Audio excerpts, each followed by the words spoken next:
Hello, romance readers. Welcome to Illicit Liaisons with tender and tempting tales, where each week we discuss the good, the bad, and the naughty of romance fiction. I am Jenna Hart, a romance author of the Southern Heat contemporary romance series and the Sexy Valentine Mysteries, as well as the managing editor of Tender and Tempting Tales, a steamy romance anthology for readers who like quickies. Hi, I'm Tara Leederman, social media manager here at Tender and Tempting Tales, and lore maven and main fiction writer for Starship Valkyrie, a science fiction game and story universe. I write science fiction stories, including romance, and you can often find me in our anthologies alongside these ladies, including in our upcoming new zine, Fantastical Foes. And today we're here to celebrate the upcoming release of Fantastical Foes. And we have all three of our zine authors with us. We have Lynne Solisse, Marissa Marinello, and very own Tara Leederman. And we also have Parrish Baker, who writes as Urna Semper and has acted as the editor and curator of Fantastical Foes. And Parrish, go ahead and give us a quick intro about you, Mr. Editor. There's really not very much to tell. I have on and off written through my life, and I really kind of picked up steam about 3 years ago because it seemed like such a great idea at the time. And whether it was or not makes no difference because here I am now. And after becoming involved in some anthologies, I got involved in the anthology here at Tender and Tempting Tales. And by happy happenstance, ending up as an editor of this particular zine, which has been very fun. So there you go. Yeah, very exciting. Let's go ahead and introduce our other authors here. We have Writing Found Lynne Solisse later in life and Never Let Go. She writes romance that doesn't flinch, centering on women who are fierce, loyal, and unafraid to demand more in life. Yeah, good for them. Women who want to reclaim passion on their own terms, whether contemporary fantasy or even proving that love can still burn bright in a gritty post-apocalyptic world. Her stories are raw but sweet, fun and emotionally charged, threaded with just enough tension to keep your heart racing. She lives in the southern US with her three boys and two spoiled cats, and she believes it's never too late for a second chance or a plot twist. And of course, I'm Hello. very excited to introduce again Marissa Marinello, my friend, who's a SoCal native who writes urban, high fantasy, and cozy romantasy. She's a TTRPG nerd who grew up on Tolkien, musical theater, and comics, and she's always been inspired by finding the fantastical and the mundane and building amazing worlds to tell rich stories in. Much of her work is inspired by real life moments that spark something more. Her work can be found in several anthologies with us, and she is an active participant in fandom and her writing group here in Southern California, also my writing group. In Fantastical Foes, she did something new with Tender and Tending Tales and wrote an epic romantasy story. Hello, Marissa. Hello, everybody. Hi, Lynn. Hi, everyone. Welcome, Hi. welcome, welcome. We're so excited to have you here. And just a reminder, Fantastical Foes is coming out July 13th. It is up for pre-sale on Amazon. And of course, any links to our authors, links to us, and then links to Fantastical Foes will be in our show notes. So you can be sure to go there and grab it because I know you're going to want to because there's all sorts of other fun stuff in it. Games, I think there's a bingo card, a long article about fantasy and romantasy and romantic fantasy and fantasy romance and all the incarnations of, of Thereof. that. But we like to start our shows normally with a hot take. This is not my hot take. I watch way too much YouTube, and lately they've all been hot take YouTubes where other YouTubers are reading people's hot takes and talking about them. This one came across and it seemed perfect for this one, which is somebody, not me, felt that fantasies are too long. And by too long, I'm not talking about the length of the book. I'm talking about the length of a series. They say they'd rather have a duology or a trilogy instead of like, I think we're going to be talking about Zodiac Academy, which is, I don't know, it's supposed to be 12 books, but could be 15 now for all I know. So some of these have gotten really long, and their hot take is they're too long. What are your thoughts on this? I think personally that's such a bananas take to have because it's like, okay, if you don't like it, don't read it. There's so many books out there, and there's so many great fantasy books out there that are one or two or three books long. There's tons of great standalones. Admittedly, I can't talk. One of my favorite series, I had to look it up, is on book 27 and still going. Yeah. And I love it. But like, if the author is finding fun stories to tell in that world, congrats to the author. If you don't like it, you don't have to keep reading it. You can go find those shorter series. Why do you have to complain about it instead of just going and finding them. Yeah, Like this feels like support. someone coming at fantasy from romance and being like, why isn't all of fantasy like romantasy? I was just like, welcome to fantasy. The books are long and so are the series. Sit down. It's just Yeah. like this, you know. I thought this was pretty bananas as well. Like I've never, I mean, I didn't even know what a duology was until I started reading romantasy. What's a duology? I mean, I know now, but two books in fantasy, two books? How can you tell an epic story in two books? But I mean, I think that being serious, I think fantasy can learn a lot from romantasy, and I think that there's room for trilogies and there's room for like duologies in fantasy, and I think that some series could consider doing that, and that would be really good. But by the same token, like fantasy has had long series and long books for a very long time and has told really amazing stories in doing so. So I thought this was a little funny. Well, be before we go on to Parrish and Lynn, I'm thinking of Akatar, and that is five or Yeah, six 5 or 6, I this is a books. think. long Yeah. one. She has a Crescent series that I think is also long. So it's like even in the OG of Romantasy, those were long. Fourth Yeah, Wing, I don't know if it's on 3 or 4 books, but anyway, just wanted to throw like yeah. Romantasy books aren't necessarily duologies or trilogies to start with. Yeah, Anyway, I've seen a lot of Yes. duologies and yeah. trilogies. I remember I was getting series from my niece, and I was like, which duology or trilogy by this author do you have? And I remember there were a lot of duologies and trilogies to sort through there. So I think that that is common in romantasy, or more common than in fantasy. And certainly, I didn't see the word duology until I started looking at romantasy for sure. Yeah. Go Lynn and ahead, Lynn. Parrish, what are your thoughts on this? Well, I think in fantasy or romantasy, you have so much to say, so much world building and history and all that, because it's so different than reality. So I think it justifies having a lot of books. I personally have been struggling with reading long series lately. I don't know if it's the season of my life or the season of the year or what it is, but I'm into short form and standalones, but I don't begrudge anyone else writing a long series, like go to town. One day when I swing back and want, something with a ton to consume, then I'll be glad it's there. So I don't have any problem with other people writing long series. Sort of like picking a show and seeing, oh, there's a bazillion seasons. I can be here for a long time to enjoy Yeah. this. Instead Exactly. of like Yeah. one season, what happens if I love it and now there's nothing to watch? Yeah. Yeah. Yeah. I Yeah. feel like, Sometimes yeah, it's just what someone's you. saying that like Grey's Anatomy should have been 2 seasons. What? Yeah.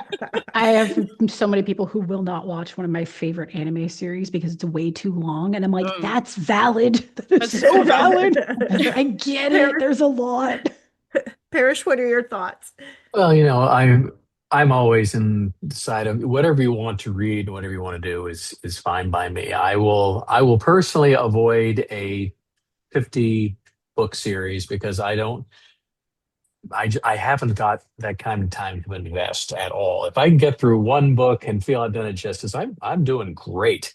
I think I understand kind of where they're coming from on this kind of a take, but again, it doesn't mean anything really because people are going to read what they want to read and they're going to write what they want to write. If they're writing to market's buying, obviously there's not a problem.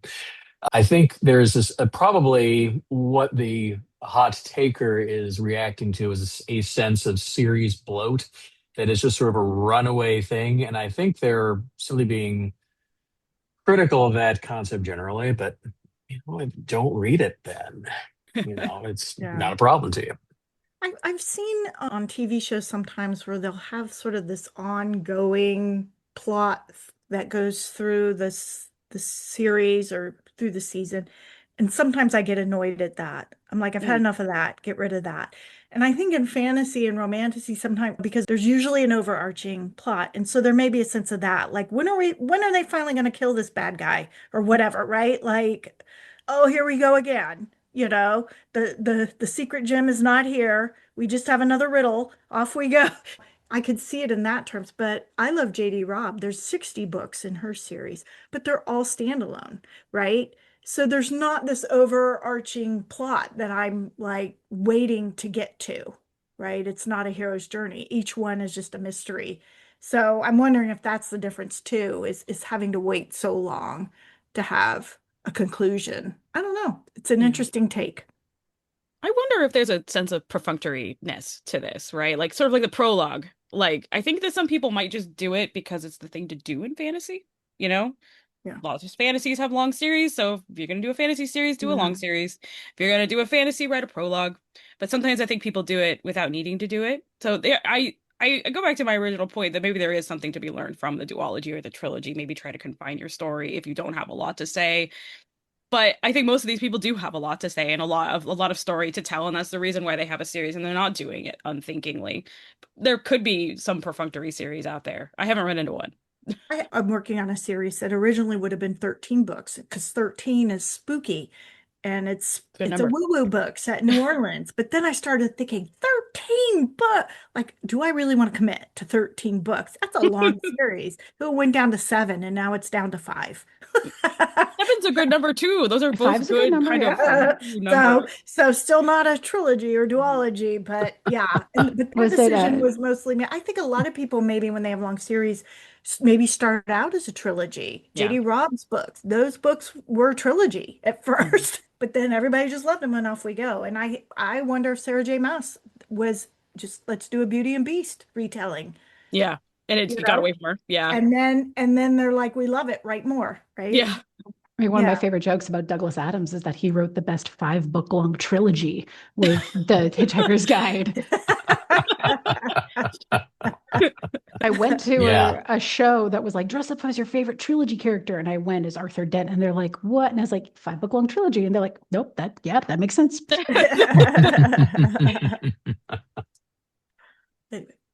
All right. We've got more hot takes to get into here. We know that our authors have some hot takes on your minds right now. Marissa, you've had adaptations on the mind, which is pretty appropriate with so many romantasy and fantasy adaptations right now. And Lynn, I know that you have DNFs on your mind, so I wanted to hear what you guys had going on in your brains. Your hot take. So my hot take is one that will potentially lead into enraging Tara and my spouse at the same time. There is nothing wrong with screen adaptations because you can separate them as 2 different entities and mediums. There is, as someone who has done work with film and theater and writing, there is no way to do a perfect page-to-page adaptation of a book on screen. They're just different mediums and they're gonna be different. Most of the time, it's okay. Some of the times it's great. Look at Lord of the Rings. Lord of the Rings is one of the people's favorite movie trilogies. And it wasn't a perfect adaptation of the book. And the thing that will make Tara spicy at me, I loved the Dresden's Files TV show. Okay, well, let's not talk about that. I hate the Dresden Files TV. Let's not get into that. And You don't so many you don't want people to start a do. fight with me here about the Dresden But Files TV show. But I know, I actually agree with Yeah. you 99% of the time. I love screen adaptations. And actually, I like some screen adaptations better than the books. And the knee-jerk spicy take that I see online, it's not like the book, drives me course freaking not. wild. I'm sick of hearing that. course It's not. so annoying. One of my favorite adaptations of all time are Three Musketeers. I Yeah, I love love it. almost every screen Three Musketeers, even the ones that are bad, sometimes because they're The bad. Disney one is perfect. I will Disney accept one is no perfection. arguments about it. It's perfect. And not the animated one too. I'm talking Charlie Sheen and Kiefer yeah. Sutherland and Tim yeah. Curry as Oh, yeah. Cardinal Richelieu. Perfect. But like, there's plenty of adaptations that if I hadn't known they were books, I may never have found the series outside of the TV show or the movie. Like I started reading Dresden Files because of the show. I read True Blood because of the show. So it's Yep. like it's sometimes that's the gateway Talk drug about for people different. to get into it. Yeah. Yeah.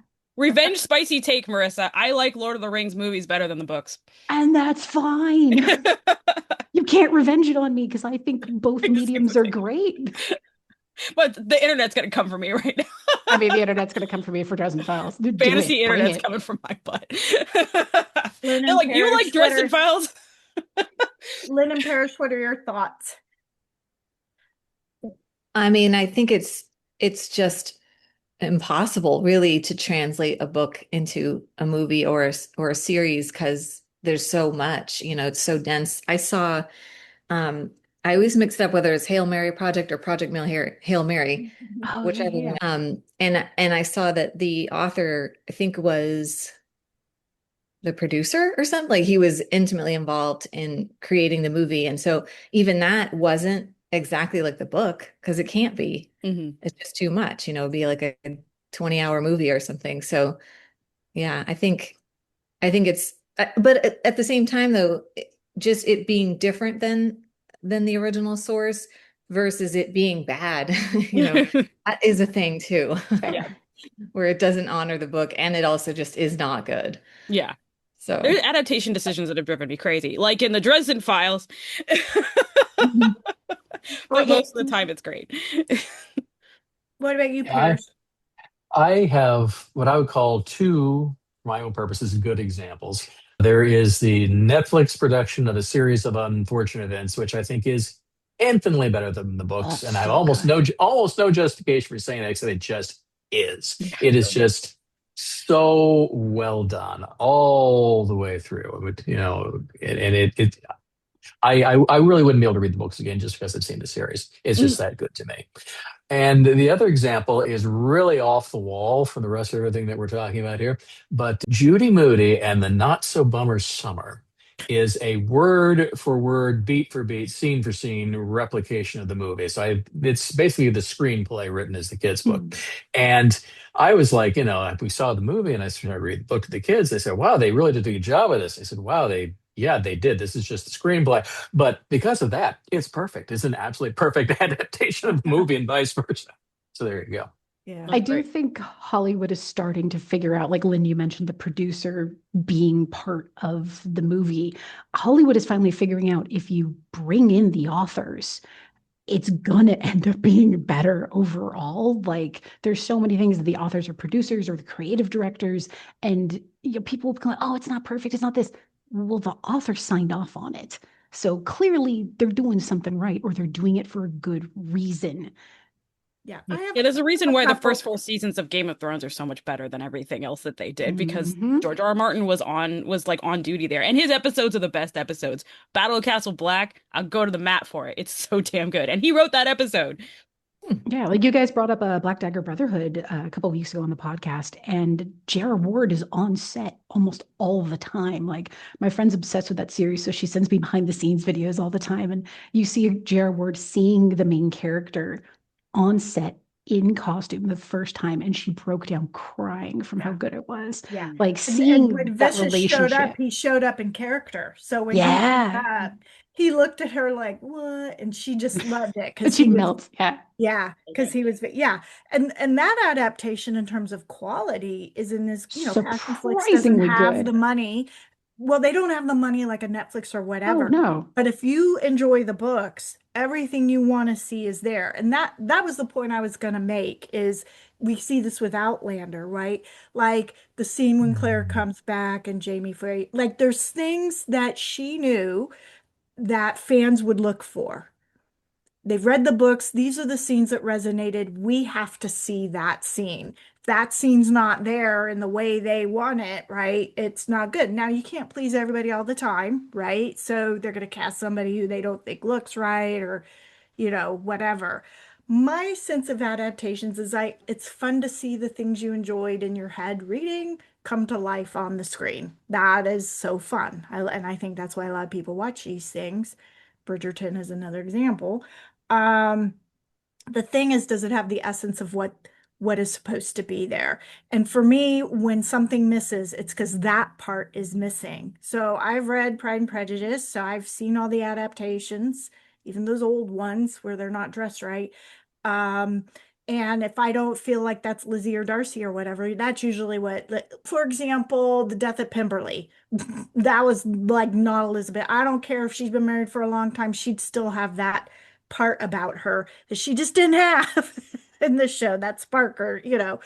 Um, Red, White, and Royal Blue, I thought did an excellent job of capturing those two young men. One for the Money, which is the Janet Ivanovich, Stephanie Plum was That was, horrible, yeah, that was bad. horrible. Because it didn't That capture was so, anything about those books are so funny, weird, wacky, quirky. I loved those. I would love to see the O'Hare Fox books made into TV and Goldberg. He was her co-writer on some of those, but that particular one, bad. That was horrible. Yeah, so if you can't feel the characters and you're not seeing the things that you felt were important and you wanted to see, Bridgerton's the same way. They know exactly what scenes need to be in there. What they can change and what they can't change. Anyway, that's my thought on it. I enjoy them as long as I can feel what I felt when I was reading the book. Yeah. Speaking of, you had just DNF the Zodiac. What was it? What was the series that you said, Lynn? Academy. Zodiac Oh, Academy. Zodiac Academy. I'm sorry, I haven't read this. So tell me about why you Yeah. DNF'd this. What happened? Well, so there's 9 books that I know of, but they have a bunch of spin-offs, and so maybe there's something at the end to extend it. But I had been listening to them on the graphic audio version, and so there's been long delays between the next book because I was like caught up to what they had put out. And so I just listened to the first, or I started to listen to the first of book 6 out of 9. And they just, I started to feel, I don't know if you've ever felt this.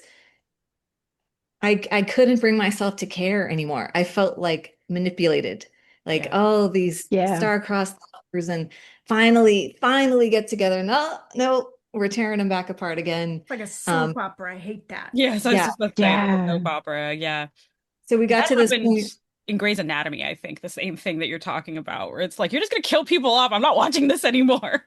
Yeah, it's like you're dying for them to get together. They finally do. This other couple gets together, and then the main characters are like twin sisters. No.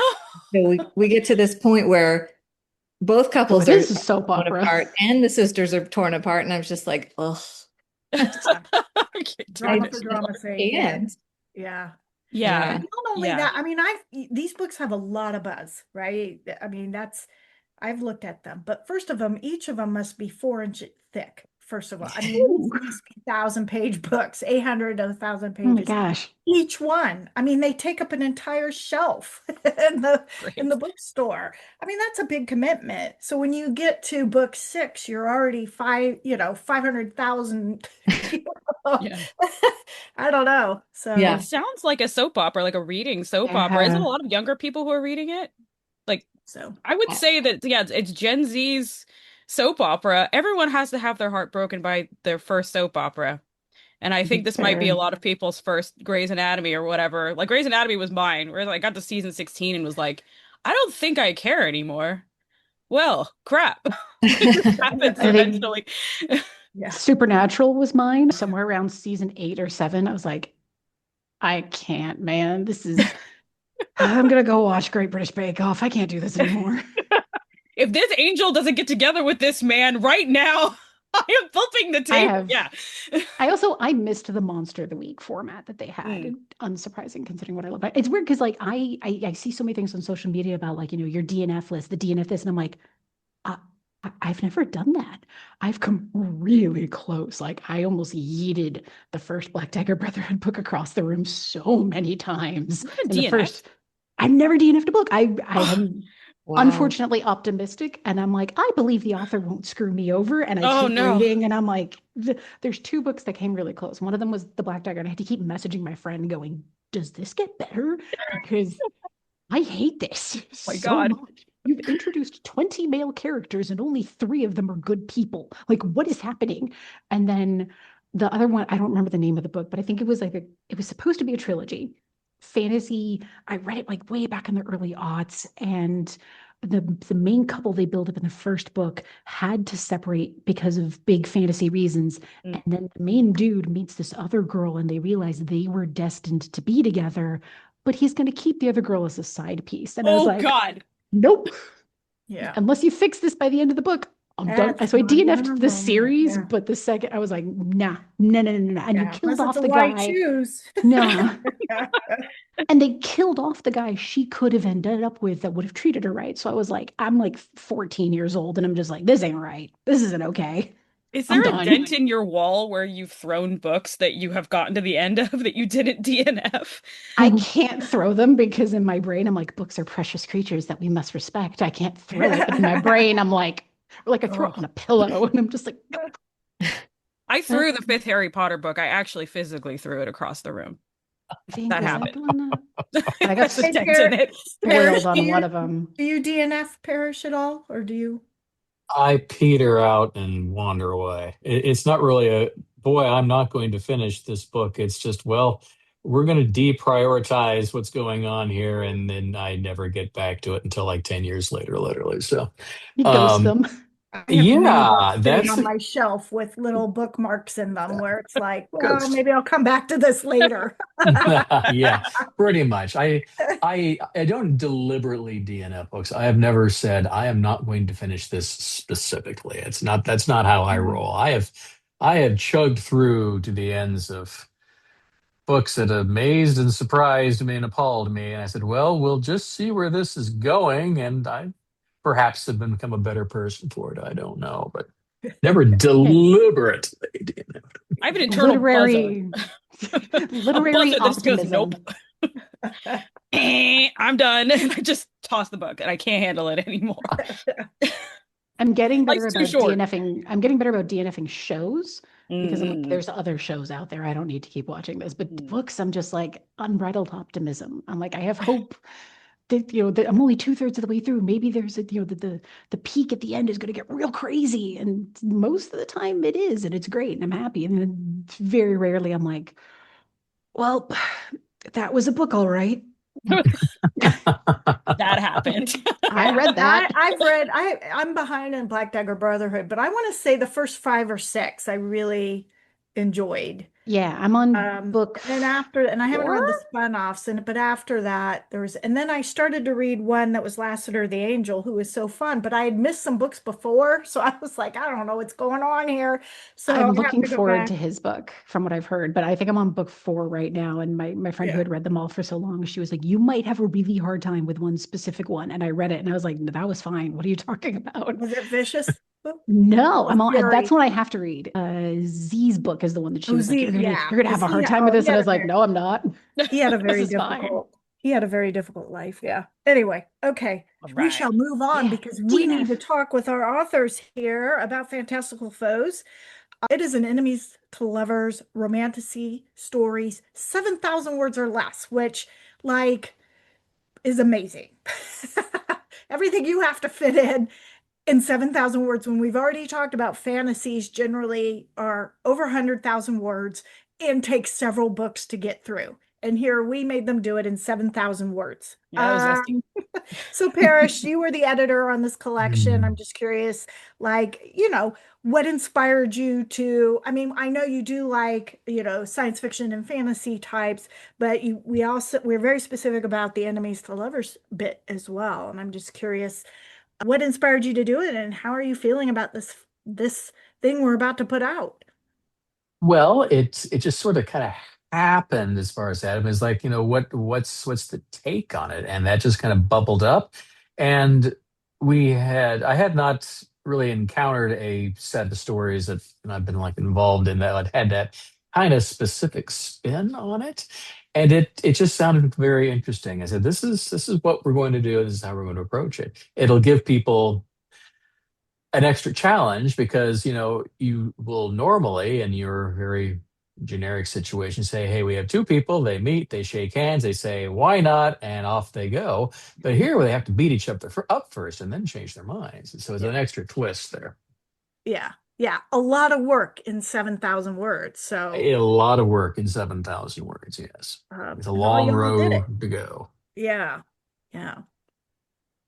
Yeah, having read these with you as in addition to, meeting the challenge, this was like diabolical, incidentally. Hmm. It's kind of like I thought it was going to be hard when I saw what you wanted for the zine. And then when I read the stories with you, checking for guidelines and doing copy edits, I was like, this is hard. This is very hard. I'm like watching a lot of different authors struggle with this, and it seems like a very difficult thing. And I know that also because I read your Substack, you're serializing your sci-fi mystery novella, The Case of the Engagement Party, which is very close Hmm. to being done. And you're well into your sci-fi romance Lion in the Garden, which I am loving. And I was wondering if you could tell folks a little bit about Lion in the Garden and what you plan to work on next.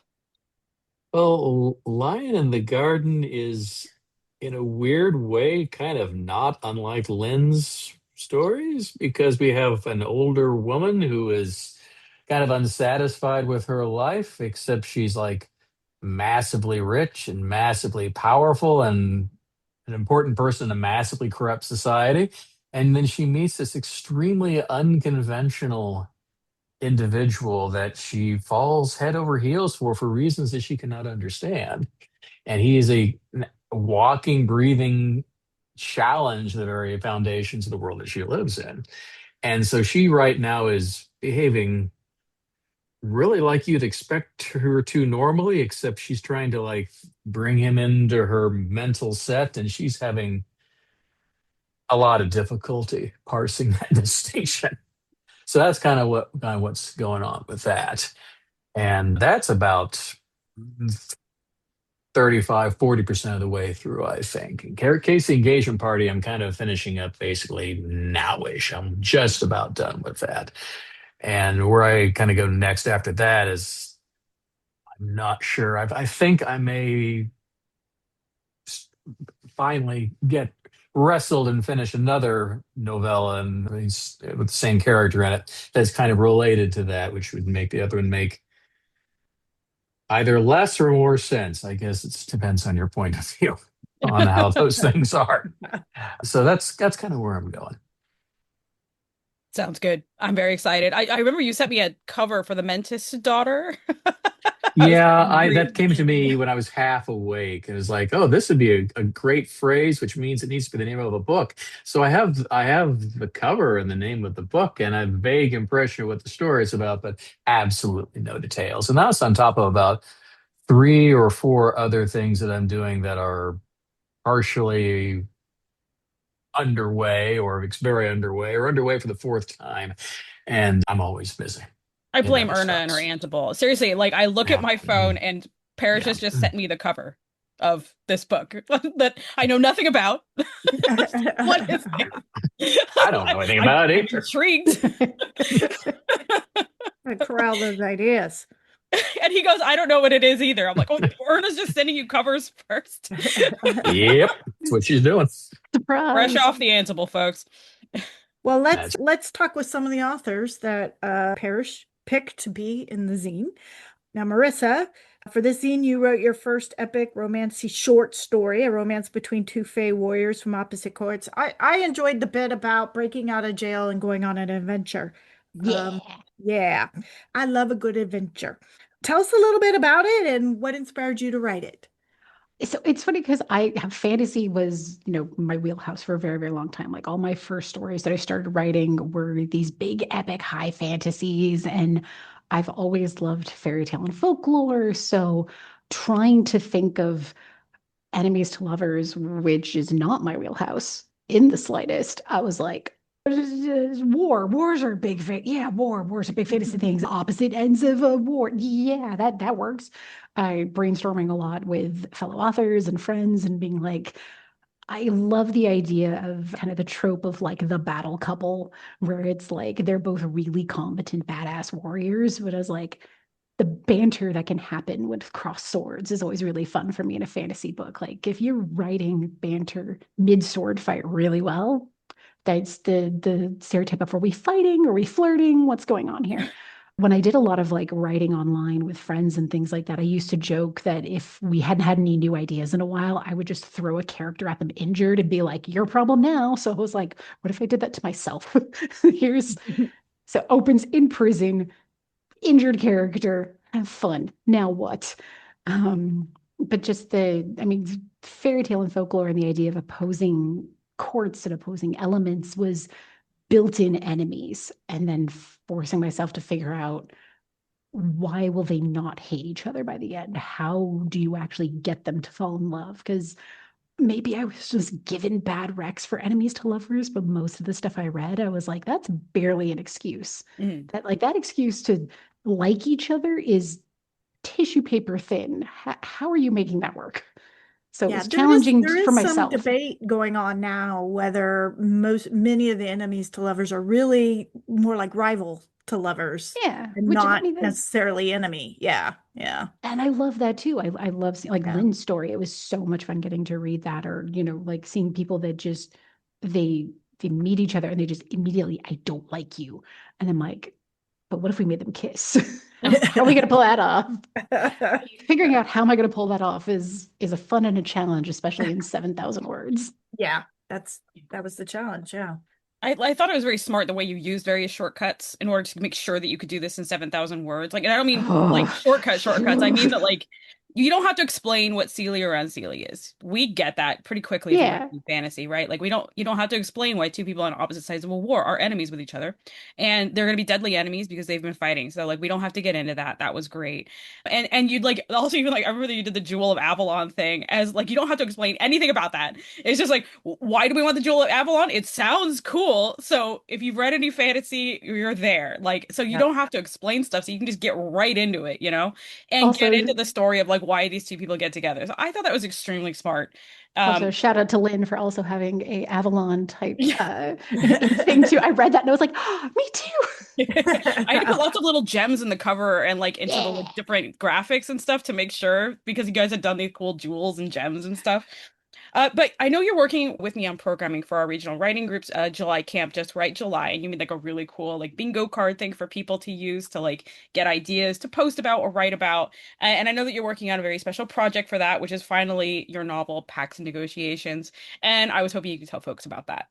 So it is the same one that I've been cooking on since kind of the last podcast I showed up on, but it's urban fantasy. It's set in my West Coast weird world. It is basically the story that I did for Midnight Mischief and Mistletoe, but like the whole arc of how did they meet, how did they fall in love, how do they get through their issues, the happily ever after, etc. But it is so close to being a draft that I actually can show people and be like, please read this. But I cannot write linearly in a story to save my life. I can't start with chapter one and write through to the end. So I'm always bouncing around the different scenes as the mood takes me, but then it leaves me with all these scenes I then have to connect and make sense. So this July is basically forcing myself to the proverbial grindstone of make the scenes connect, take everything I've learned from all of these short stories to make the scenes punchy, pray. Good luck. Yeah, and then figure out where your chapters are. That's how I figured out a few. approach. I Yeah. have a few And that I'm then- like, this yeah. has to start here. This has to end here. I actually have so that particular story is because it's urban fantasy, paranormal romance. So the main character is hilariously, Tara had not had this job at the time when I started writing this, but she is a social media manager. And the main guy is a trained chef struggling to find work in that field and happens to be a werewolf because the idea of werewolves being really good with their sense of smell and taste amused me greatly. But ironically, the chapters from his perspective are all on the new moon when he's at his worst. And I didn't realize I had done that until I finished a really rough draft. And I was like, perfect. That's intentional now. We're leaving it this way. No more POV chapters for Why do you. we You're like good. this guy? I remember you reading being like, oh, that's really smart. And Marissa was like, yes, that was Yes, it intentional. was. It was so smart of me. He just decided he wanted the attention because he was having a bad day. And I was like, all right, you can have the attention. You're having a bad day. Now it's going to be her problem. Now she's going to get a chance. Scratch his ears. It's okay, little pupper. Basically, yes. It's really, really good. I'm really excited for you to have this done. I liked Val so much. I followed in her intrepid footsteps. Yeah. I have actually been inspired by like a lot of what you're doing and a lot of what Parrish is doing to try and post more on Substack and have these little like serialized bits of things. The novel that I was originally going to set in this West Coast weird world isn't a romance. It was just kind of a slice of life thing. But now so many of the stories in that world are romance that I'm like, maybe that one will get serialized and I can show it off in bits. And then the published stuff will be the romancy things. Maybe that'll be because I have a lot of that written already. Like that was a nano project that I did a few years ago. So it's already sitting on like 80K worth of words that I can yank from and post as necessary. Yeah, that's a good idea. Yeah. It's always nice when the words are written in advance. Right. It's when you think today I have to post and I have no words. That's when it's Oh stressful. man, that's a long day for me. Let me tell you. Especially when you commit to 4 chapters a week. Yeah, yeah. I'm not doing that next time. Could But not. Good Lord. let's talk to Lynne. Yes. Now you wrote a magical academy reunion story about two people split apart during school who get a second chance. One of my favorite tropes is second chance. So can you tell us and our listeners some more about the story and what inspired you? Yeah. So I really enjoyed having to do short form and having to just kind of imply things about their world. That was actually fun. And so they're in a semi-modern fantasy setting. And I don't, not everything I've written has older characters, older meaning 30 plus, but this one does. But yeah, I did enjoy kind of the academic setting and a more cozy setting. So I managed to do both of those by their time at the academy was in the past. And so we get a little bit of flashbacks, but yet they're still both like fully grown adults in their 30s. And what inspired it was just, yeah, all those things, getting another shot at romance, having your heart broken, but that not being the end of the story is very appealing to me. So, yeah. Yeah. I really liked your universal fantasy in there, which ever since Jenna started talking about universal fantasy, I ask myself sometimes when I'm reading a story, what's the universal fantasy in this story? And yours was very much like, what if there was a way to perfectly portray to this other person and show them my perspective in order Mm. to explain what happened? And I don't want to get into it too much, but there's like a way that they find to do that in order to like to figure out what had happened. And I thought that was really lovely. Yeah, exactly. We often wish someone could truly see our side of the story. And so in a fantasy world, you You can. can. Yeah, Yeah. exactly. I thought that Yeah. was wonderful. And I So it was a really really great loved the universal alumni fantasy. thing. I was gonna say I really loved the alumni thing too, because when it's like, oh, it's a magical academy, I was like, for college age kids? And then reading it, I was just like, oh no, it's better. They're alumni and they're coming back to school, like coming back to the scene of the heartbreak kind of thing. Mhm. Yeah. And Lynn, I know that you're working on a new romance novella right now, appropriately a bullies to lovers story. And I was wondering if you could tell our listeners about it, what, when it might be releasing. And I thought it was really cool that you had moved to a bully to lovers stories after writing Sterling and Sapphire. Yeah. And I wrote this a long time ago. I wrote it last October and just Mm. finally got it back out and read it over. Yeah. So it's a 20-year high school reunion and woman goes back. So again, the characters are in their mid and late 30s and runs into her high school bully, who is also her best friend's little brother. So he's a little bit younger than her. And, things go as you would expect in a romance, but she is actually a dominatrix. And Ooh. so, yeah, so there's a little bit of kink in there, and he is not familiar with kink at all. So he gets introduced to it from her. That's awesome. Yeah, Yeah. That's it's great. complex. And you I said Sort you're of going a to be love doing an reverse it. audiobook? play, right? Now she gets to quote Yeah. unquote bully him a little bit. Bully you Seems on that your way. terms. I love that. You get all sorts of karma. Yeah. And you Yes. said you're going to be doing an audiobook for it? I think I will. I really, Yeah. really enjoyed recording that first one, so I'll probably do it again. Yeah. Again, I needed to talk to you about that whole process. It sounded really cool. I love that you did that. Yeah, me All Well, too. right. let's go on to Tara because she has a story in this one.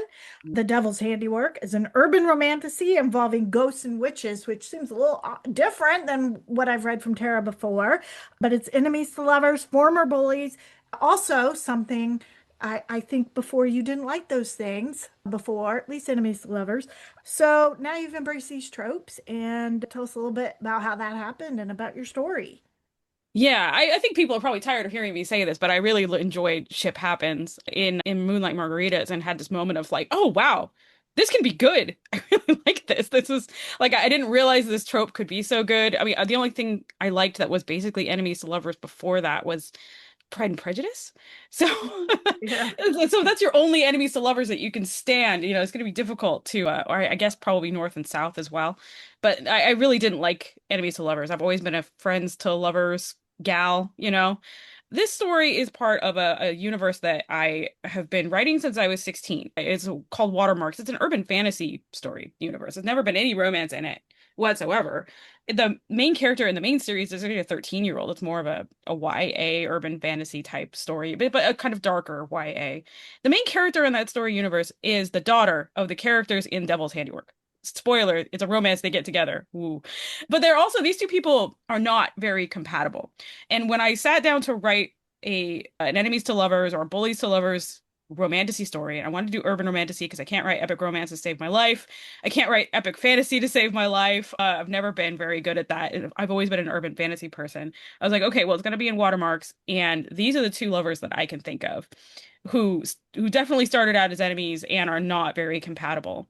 And that's Stephen and Thea. And they come from two very different worlds. Like their differences are very real.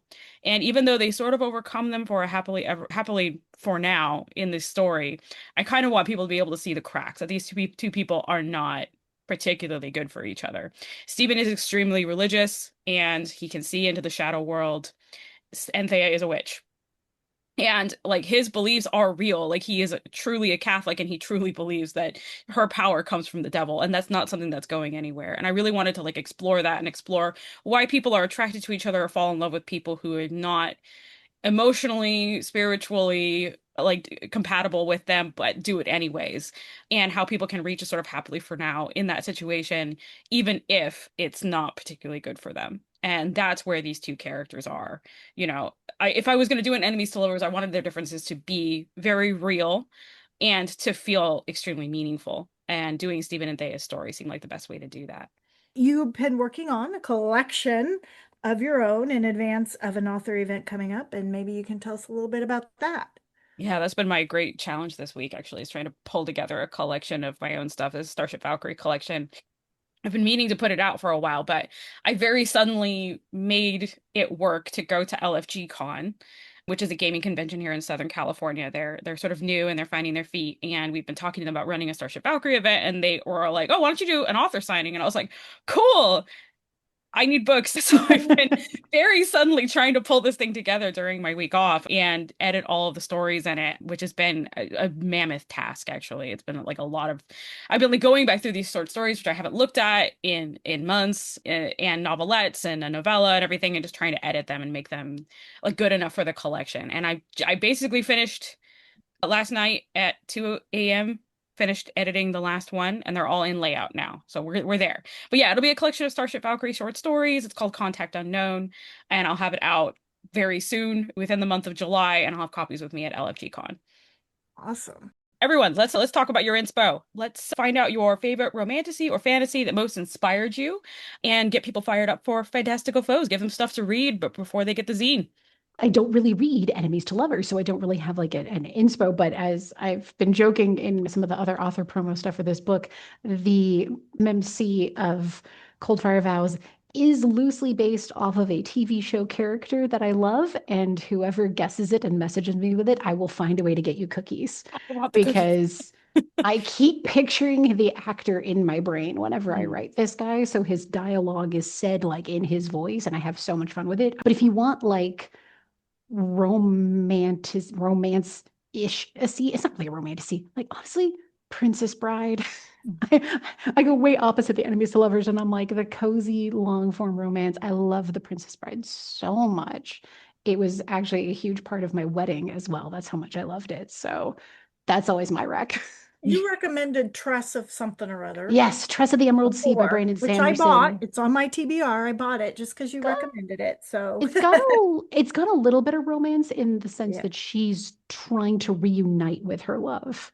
yeah. And she's more the Wesley instead of the Buttercup in that case. But it reads a lot like Princess Bride in the fun, slightly lighthearted adventure. And there's pirates and there's all sorts of cool magic, but it gives the same vibe with a new fantasy spin, I should say. Yeah. And there's a wonderful letter from him in the beginning about why he wrote it. And he wasn't going to publish it. He was just writing it during COVID for his wife or something. So Can you he's say the guy the that title again? Tress of the Emerald Sea, TRESS. Okay. By Thanks. Brando Sando. Brando Sando. Brando Sando. Brandon Sanderson. My spouse says Brando Sando, and it's in my brain now. The Japanese call sandwiches. I know. Western style sandwiches sando. So I'm immediately thinking of a Brandon Sanderson sandwich. Lynne? Well, so when I first got back into reading fiction, reading for pleasure, just maybe a year and a half or 2 years ago, the first romance I read was ACOTAR. And having no idea about any of the tropes or any of the predictable plot twists, it was like completely mind-blowing. Yeah, it's pretty good, actually. Oh, it was great. So I devoured that series in a very short time. And I think that I think it's worth a read. If anyone that hasn't read it that is into romance or romantasy, it's worth a shot to see if you like it. Because not everyone does, but it's pretty good. Yeah, yeah. I agree with you, actually. It's probably really, really high quality. Parrish? Well, you always will guess that Oh, I'm gonna evangelize for Tanith Lee's A Heroine of the World, but there is a definite enemies to Yes. lovers skip to that. Yeah, yes, thank you. Yes, absolutely. Somebody else to back me up on this, because at one point in the book, about a third of the way into it, the heroine Aradia, is the mistress of a large estate of a man that she had to marry to kind of like basically survive. And her love interest, Spencer Xavian, shows up as kind of like a military official from kind of an interim government who like shows up to like make sure there's nobody there who's not supposed to be there. And so they're very much on opposing sides at the moment. And he does not recognize her, although she definitely recognizes him. And so that's kind of an a lover's moment in that. And other than that, it's a damn good book, and everyone should buy it and read it. I bought that one too. And Added very to the good, very well list. that you did. Yes. I'm always gonna have to recommend urban fantasy because urban fantasy is my big inspiration when I write stuff like this. Of course, my big inspirations are Dresden Files. I really love the October Days series. I think that it's got a nice romance sort of subplot going and threading throughout it. If you read it, that one's pretty good. And of course, I love Sookie Stackhouse. I thought that was a really good, Yes. like paranormal romance or like kind of urban romance, going like urban fantasy romance kind of going on before those terms made any sense. Even though it's rambling and weird and it has like romance in it that I'm like, what? And of course, I think she gets together with the wrong guy. Feel free to come at me. I don't. I'll come at you. I don't. I'm an Eric stan, even though it's a bad idea. I like bad ideas. I wouldn't have written this story if I didn't like writing about bad ideas. Jenna, what's your favorite? Yeah, well, I just want to point out to anybody looking for the Sookie books, they will be in the mystery section. Those are technically mysteries. Yeah, because there's always a murder. Always a murder. But they are fun. And there is a book event coming up next year in New Orleans, and Charlene Harris will be there. And maybe I will too. But Yes. last time I went to a book event in New Orleans, I went to one panel, and the rest of the time I was elsewhere. The Sookie Stackhouse books I have found them in 3 different sections. I found them in romance, I have found them in the fantasy section, and I found them in mystery. They When I should was reading really- them at first, I was commuting Right. and I kept trying to find them in the bookstore every time I Yeah. needed the next one. And it was always potluck, basically, which section which I was ones going are- to yeah, find these yeah. damn books in. Yeah. Well, romance would be miscategorized, I but agree. there is romance. There is romance in them, and I'm always the first guy is the guy that I feel like she's supposed to be with. So Bill? Vampire was my choice, and then the same with Akatar. I didn't read on because I was like, even though I wasn't really I didn't feel the chemistry with them. But at the time, I think it was a YA book, and so maybe that's kind of why I don't know. But my daughter's like, you have to read on, at least read the next book and the opening of the third. Anyway. So, I haven't read a lot of romantasy. I did read Akatar. I just told you my thoughts on that.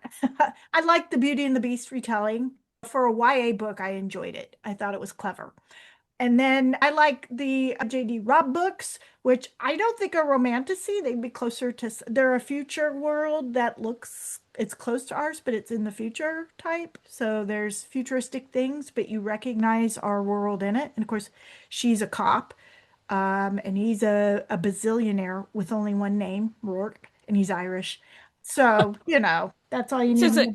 sounds like an alternate future, alternate timeline Yeah. sort of story. Well, no, she started writing it in the 90s and said it like in 2058 or something. Mhm. But in 60 books, we've only gone about 5 years. I mean, Oh, it's like, wow. and she comes out with 2 books a year now We're catching up. Oof.